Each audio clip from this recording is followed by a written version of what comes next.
Selamat pagi semuanya. Pagi, Bu. Apa kabarnya hari ini? Sehat, Bu. Sehat semua. Oke, ketua kelas, sebelum kita mulai pelajaran, alangkah baiknya kita berdoa dulu. Silakan ketua kelas mulai. Berdoa dulu. Siap, gerak. Berdoa mulai. Berdoa selesai. Assalamualaikum warahmatullahi wabarakatuh. Waalaikumsalam warahmatullahi wabarakatuh. Ya, oke. Untuk hari ini ada yang hadir, ada yang tidak hadir? Ada, Bu. Ada siapa? Aris. Oke, Pak Aris. Oke, kalau begitu langsung saja kita mulai ke materi pelajaran kita ya. Untuk yang pertama, sebelum kita masuk ke materi pelajaran kita, alangkah baiknya kita mengingat materi kita yang lalu, ya kan? Masih ingat materi kita yang lalu? Hah? Tentang apa, Ren? Unsur-unsur berita. Oke, berarti masih mengingat. Unsur-unsur berita itu ada apa saja? Ada Ya, mangga.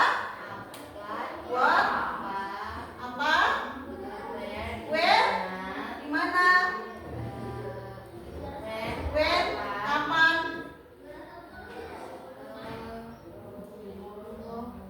Who? Siapa? Why? Bagaimana? How itu yang bagaimana? Who itu mengapa? Jangan saya buat sebuah tayangan video yang berkaitan dengan sebuah berita. Nah, kalian nanti analisis sebuah berita tersebut, ya. Apakah ya benar atau tidak, ataukah tanggapan apa yang dapat kalian sampaikan dalam berita tersebut, ya.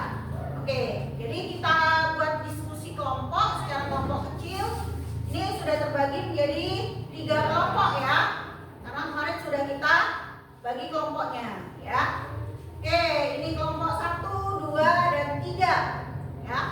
Kelompok 1 itu ada Kevin, ada Paris. Nah, kelompok 2 ada Manza, ada Eza, dan ada Feby serta Alvin. Kelompok 4 Ayu, Dinda, Olive, dan Kerry. Oke, jadi 4 kelompok sudah.